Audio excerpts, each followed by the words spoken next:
everyone, thanks so much for tuning into Sims Workshop. I hope you're all having a wonderful day. It is now time for my January 2025 reading wrap-up.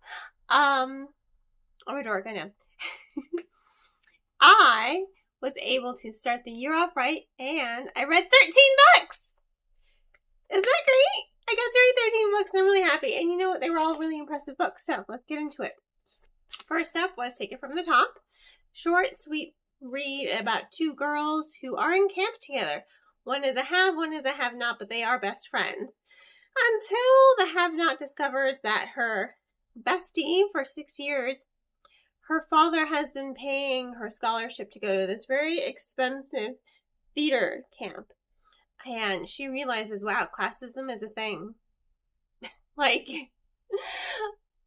all her friend's life, comes to so easy to her. She had a Broadway star mom. She has a rich doctor dad who made an incredible discovery.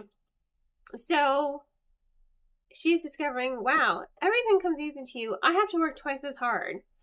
Not discounting her friend's talent, because her friend is talented, but I mean, it's a lot. It's a lot for the teenage mind to handle, and I like that. It was, again, a short, sweet, quick read. It goes through showing the girls.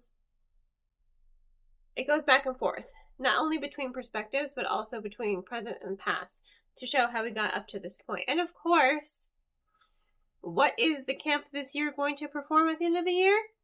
Or end of the summer? Wicked. So yeah, it was a really sweet read. They do end the story as friends, and they come to reconcile, like, wow, each other's. It's kind of one of those grass is always greener kind of thing, because the girl who does have the money, her mom died, so she no longer has a mom. She no longer has a mom to share the same passion with, and who inspired her to go on Broadway. So it's, it's kind of sad. Whereas the other girl, her parents are always there for her for all of her events, and the girl who is rich, she feels like she has to avoid nepotism, and she doesn't know how to do that. And it's really hard. Feels like she has to prove her worth, not just as her mother's daughter or her brother's sister, but prove her worth as herself. So they start to see it from each side's perspective, and I like that. It does give the story a lot of depth to it. After that, I read All This Twisted Glory. Okay. Duh. Books 2 and 3 could have been one book. This is the best way I can summarize this book by quoting Bilbo Baggins. It's like butter spread over too much bread. It's like a 300-page book, but it feels like nothing happened. I felt so unsatisfied. It felt like empty calories. I was still hungry for more because nothing had happened. I feel like the story is still just getting started. Books 2 and 3 could have been one book. And correct me if I'm wrong, which I most likely might be. I thought this was just supposed to be a trilogy. Now it's a quintet? I had no idea.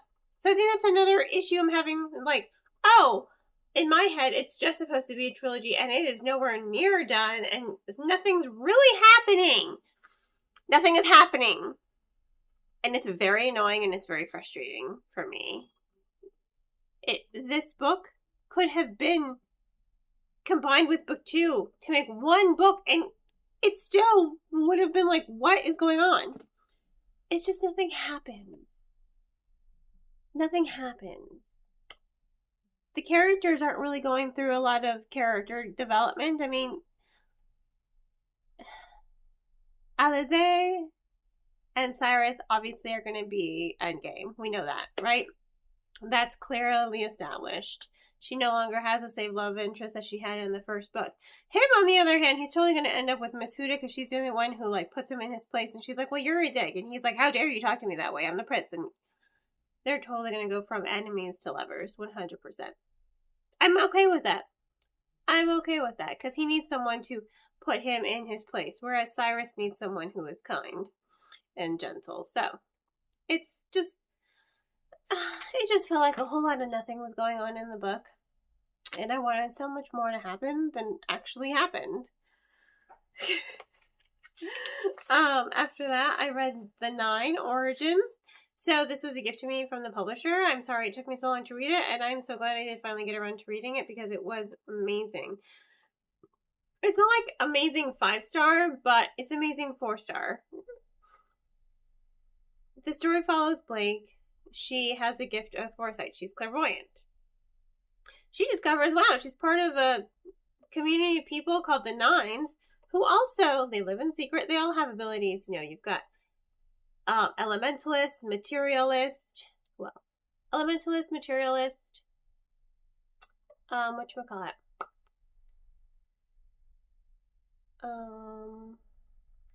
Elementalist, materialist, telekinesis. I mean, it's a whole community of people. So, you know, really excited for that. And it's paranormal and it's interesting and it just moves going boom, boom, boom, boom, boom, boom, boom, boom, boom. And I love that about this. I love it. Absolutely. So it was a great read. Sorry, I just got distracted for a second. It was a really good, fast-paced read. And it's just relentless how the mystery kind of unfolds and how it's like a little bit of mystery, a little supernatural, a little bit of romance. I will say I did wish the romance between Nicholas and Blake wasn't so rushed, but we'll talk about that more in a little bit. After that, I finally finished reading Cursed Crown and Burning Crowns. I absolutely love this series. If you like rom-coms, if you like fantasy, if you love twins separated at birth, oh my god, for the love of God, read this book. Catherine Doyle and Catherine Weber, these are like real-life sisters. They are amazing at telling the story, and I absolutely loved it. I love both of them. I love the pacing. I love the way the story developed. I love how Rose and Shen, I mean, this is maybe a bit of a spoiler. Rose proposes to Shen in the middle of battle the way Elizabeth proposes to Will on the ship. It's not on the ship, but it's in the middle. She's like, Shen, I love you, marry me. He's like, seriously? Right now? She's like, well, no, not right now. He's like, yes, I'll marry you. It's quite adorable, that one scene at the end of the third book. And I'm like, yes, it summarizes their relationship perfectly. And with Ren and Tor, I mean, a little bit of a love triangle with Alaric. Sorry, couldn't say his name properly for a moment. But Tor is her soulmate. And let's leave it at that. After that, I did finish reading The Maze of the Beast and Valley of the Lost to my son. These are books 6 and 7 of Del Toro's Quest. I have to say, I cannot recommend them enough. If you are someone who, you know, you're trying to get your kid to read, this is a great series. My son is excited at night to read with me. He's excited, and I love that I am making him excited about books, and I love that I'm making him excited about reading. It's just phenomenal.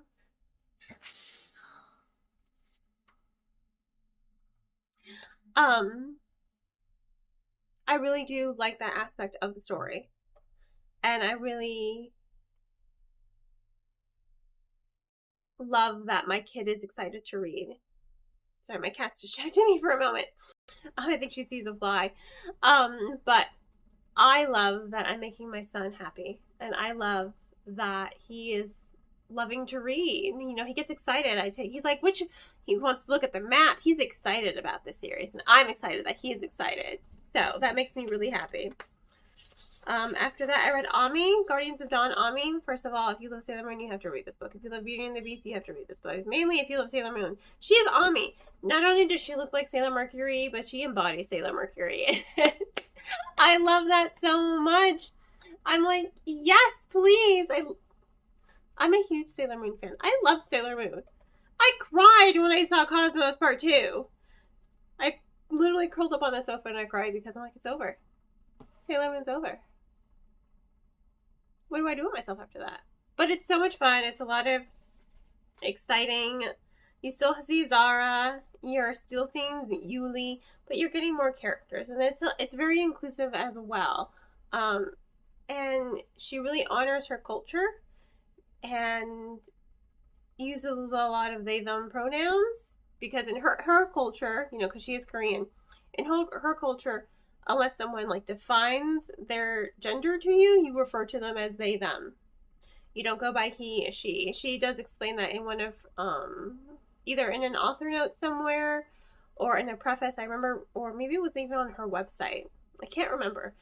So I like that she's really capturing her culture and putting it into this story while also like kind of fangirling a little bit. Let's be real. She's totally fangirling about Sailor Moon with these books.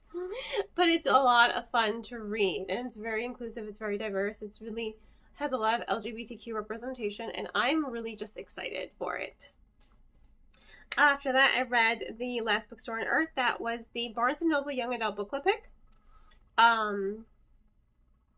It was okay. I liked it. I just kind of wanted more from it. I think my issue was I really couldn't connect to the characters. I wanted more history on Maeve. I wanted to know more about her story. You know, her family. Why is she not with her family anymore? And as for Liv, I wanted to know... We are getting more backstory on her, but I still wanted more backstory. It felt like we were barely touching the surface here. And yes, the story is bum bum bum. It's moving because another storm is coming, and it is broken up because she uses the bookstore kind of as a postal service as well. People will leave letters for her for other people to pick up there. And it's really sweet that she's doing that for her community. Like, this is the only way she can really contribute. And people help her out too by giving her like batteries or food or this or that. And it's really kind of sweet that humanity hasn't just gone, you know, into absolute chaos after this natural disaster of raining acid. It's kind of awful. But you know, it was a fun, not fun, it was an interesting story. It definitely was different, a really good debut, but I don't know. There's just something I really couldn't connect to, and I really wanted to connect to the story more. After that, The 9, Adler House. See, I said we were going to come back to it. I think I again, just like with the first book, the pacing is nonstop. The mystery, there's a new mystery here, there's another crime that has to be solved. It's nonstop momentum. And there actually is more development and more tension between her relationship with Nicholas. And you're really kind of seeing them really come together. I think my only real issue with this book is it seems like the author is kind of throwing in the chosen one trope with Blake. She's what you know as a multi now. So not only is she clairvoyant, she's also telekinetic and she's an empath. So she has 3 powers. The only saving grace is, early on in the first book, the author just say, yeah, multis exist. There are lots of people who have 2, maybe 3 gifts. So she does introduce that element to be like, yeah, she's not special. But the way the right author is showcasing it and writing it is making her seem like she's special. Like she's super, super powerful and more powerful than she's supposed to be. So I feel like it's taking away some of what does make her special from the first book. And that's really my biggest gripe with this book, because I do like that role, the familial tension. I do like that she's bonding with her sister. I do like that there's a mystery with her father now. It is an interesting story. The pacing is still relentless. It's nonstop. I didn't want to put it down. I was hooked. It's a really quick read.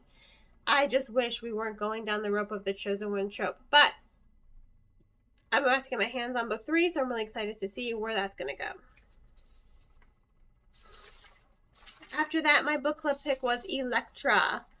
And I wanted to love this book as much as I loved Ariadne, but I didn't. I liked it, don't get me wrong. I think Jennifer Saint is a wonderful storyteller, and I love her storytelling and how she captures mythology in a way to rewrite it, but while not rewriting it, and just giving a little bit more agency to these female characters who... I hate saying characters, because to me they don't feel like characters. But to these women of Greek myths who weren't always portrayed in great light. You know, take for instance Cassandra. I wanted more of Cassandra in this book. She really has she has no interaction with Elektra, which is why I understand why her perspective was very minimal in the book. However, she still has such a powerful story. I wish, instead of including her in this, what Saint did was just write her own Cassandra story. She still could have done Elektra and ended it the way she did, eventually tying up. But I wanted to know more of Electra's life and a lot of the torment. And, you know, you have 10 years of material there, you know, the war on Troy that we could have used to explore Cassandra's perspective. But the war on Troy is really just brushed by. And I think the story would have been better service if it just focused on Electra and Clytemnestra and showing their bond when they were younger and showing Electra's bond with her father a little bit more, Agamemnon. And then you're really seeing that decline of their relationship, that mother-daughter relationship, to the end of the story. I think that would have been a better story. That's just me. That's just my perspective. That's my takeaway from it. And that's only because I wanted more of Cassandra. And I think Cassandra's voice, heck, if she had just done the story with Cassandra and Helen's perspective, that would have been something phenomenal. And then you could have done Electra and Clytemnestra. Oof. Oof. I'm just hearing Jennifer Sain's atmosphere and her tone in my head as that goes on, and I'm just like, that sounds like it would have been phenomenal. But that's my takeaway. I just wanted more from it, you know? It felt very thin, you know, and I just wanted more. After that, Defend the Dawn by Bridget Kimmerer. Let me just say this. Her Curse of Dark and Lonely series, I do like that trilogy, but book 2, that was a snooze fest for me. Let's just be real. It was a snooze fest. I struggled with that book to the point where I almost didn't pick up the 3rd book. But because I'm me and I can't leave a series unended, I powered through it. This one is the complete opposite. I freaking loved this book. I could not put it down. I went bam, bam, bam, bam, bam into this book. It was phenomenal. Absolutely phenomenal. I absolutely love this book. I couldn't put it down. I was reading it one day. The next day my coworkers were like, oh my God, you're almost done. I'm like, I only have 5 pages left and I can't put this book down and I really want to read it and I don't want to go back to work right now because I really want to read this book. It was so good. It was just such a good book. I couldn't put it down. I didn't want to put it down. I love Tess and Cork as a relationship. However, I will say Tess was getting on my nerves sometimes because that romantic tension between those two, while I understood it, while it made sense to the story, I'd want to smack her up top of her head sometimes and be like, oh my God, get over it. You know who he is. You know who he is. Like, stop seeing him the way everyone else is seeing him. So that was the only frustrating part for me. And last but not least, I finished off with The Labyrinth of Drakes, a memoir of Lady Trent by Marie Brennan. This is, you know, a little bit of historical fantasy, except the world we live in had dragons.